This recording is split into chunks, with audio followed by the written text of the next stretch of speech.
쩌나 보기만 해도 돈이 되는 쩌나제일 이호섭표입니다.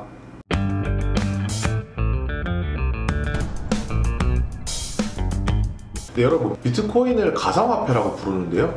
과연 비트코인은 화폐일까요? 화폐가 아닐까요? 이러한 의문에 대해서 답을 낸 나라가 한 군데가 있습니다.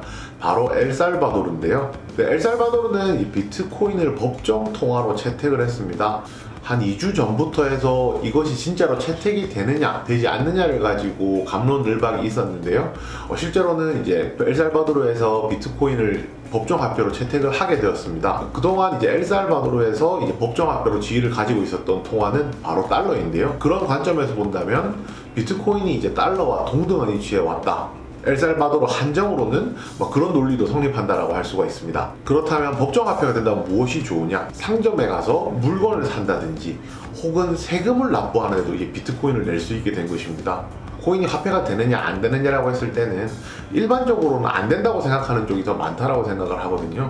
그렇지만 엘살바도르는 정말 진심이었습니다. 비트코인과 달러의 이제 변환을 위해서 기금을 조성했는데요. 1억 5천만 달러를 준비를 했습니다. 그리고 이제 비트코인을 이제 보관할 수 있는 지갑이 있어야 되잖아요. 이것을 엘살바도르에서 치보라고 하는데요. 이 치보에다가 국민당 30달러씩 비트코인을 팍팍 꽂아줬습니다. 이 정도면은 정말 법정화폐로서 비트코인의 가치가 진심이라고 이렇게 생각해도 될 것 같습니다. 그렇다면 앞으로 다른 국가들도 이렇게 비트코인이 법정화폐가 될 수 있을까라고 했을 때 관심 가져볼 만한 문제들이 조금 있습니다.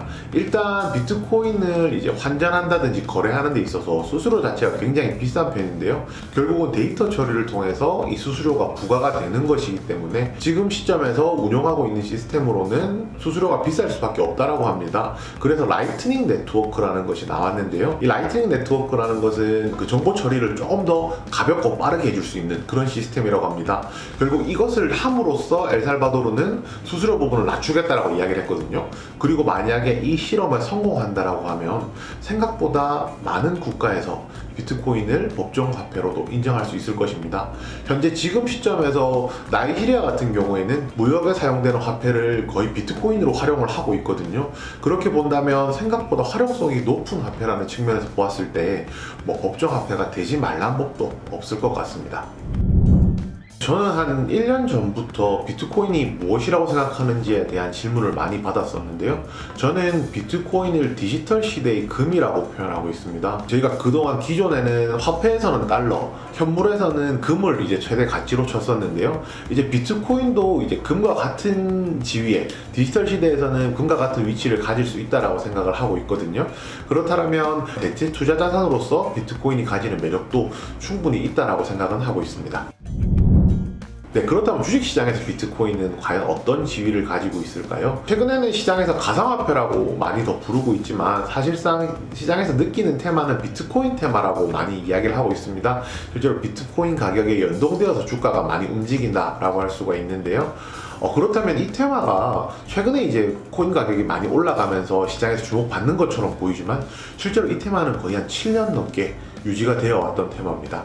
바로 2013년이 그 시작이었는데요. 2013년에 이 비트코인이라는 가상화폐의 가격이 올라오기 시작한다라면서 시장 주변에서 관련주들이 조금씩 나타나기 시작했습니다. 특히 2014년에 페이스북에서 비트코인을 결제 수단으로서 인정해 줄 수도 있다, 검토를 한다는 이야기가 나왔고 도입이 되면서부터 이제 어느 정도는 결제 대안 그리고 이제 화폐로서 인정을 받는 시점에 들어서게 되었거든요. 비트코인이 다시 한번 시장에 주목을 받게 된 것은 바로 페이팔 때문입니다. 바로 2020년 10월, 작년 10월에 비트코인을 포함한 가상화폐 6종에 대해서 이제 결제를 할 수 있는 결제 수단으로서 인정해 주겠다라고 발표를 했었거든요. 그러면서 시장에서 가상화폐에 대한 관심이 점점 더 쏠리는 상황이었고요.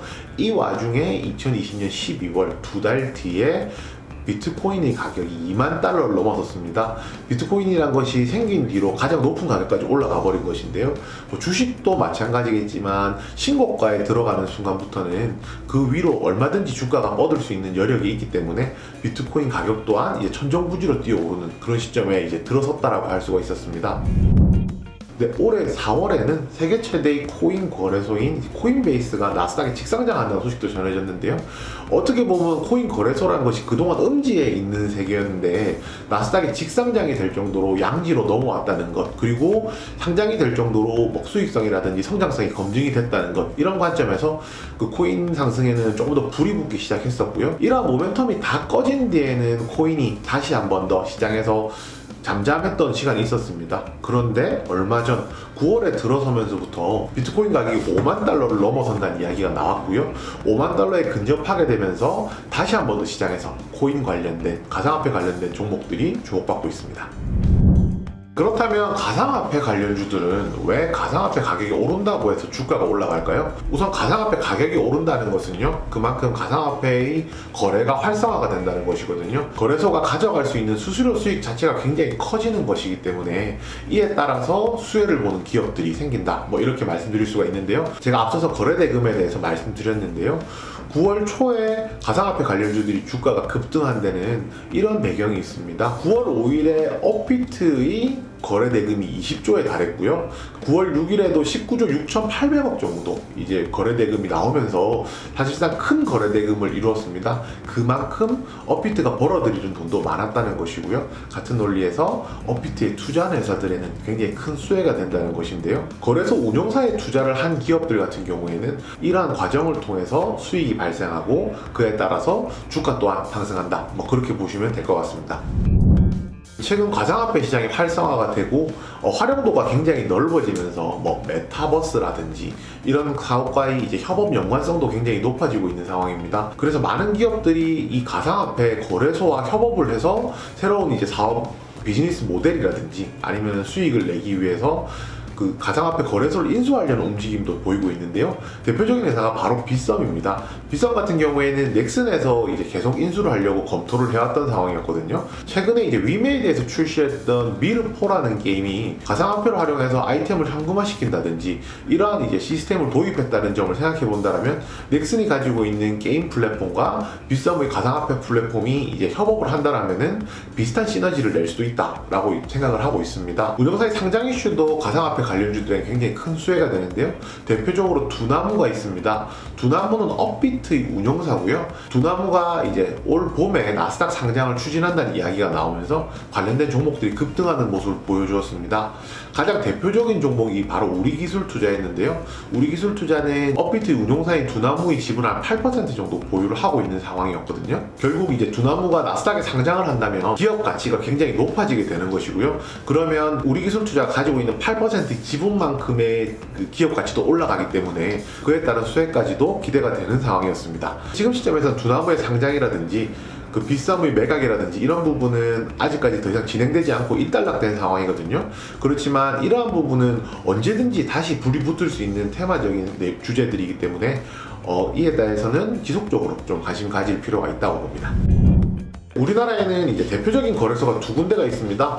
첫 번째가 업비트고 두 번째가 바로 빗썸인데요. 주식시장에서 업비트와 빗썸을 대표하는 회사들이 있습니다. 업비트는 제가 앞에서 말씀드렸던 8% 지분을 가지고 있는 우리기술투자고요. 빗썸과 관련된 회사는 두 군데로 뽑을 수가 있는데요. 첫 번째가 비덴트입니다. 비덴트는 빗썸을 운영하고 있는 빗썸 홀딩스의 지분을 34%, 그리고 빗썸 코리아의 지분을 10% 현재 보유를 하고 있는 상황이고요. 위지트 같은 경우에는 빗썸 코리아의 지분을 가지고 있는 T사이언픽의 지분을 보유하고 있는 상황입니다. 시장에서 한 테마가 끝났다고 이야기할 때는 그 테마에 대한 시장의 관심도가 확 사라져 버렸을 때, 그리고 다시 돌아오지 않을 것 같을 때 그 테마가 죽었다라고 이야기를 하고 있습니다.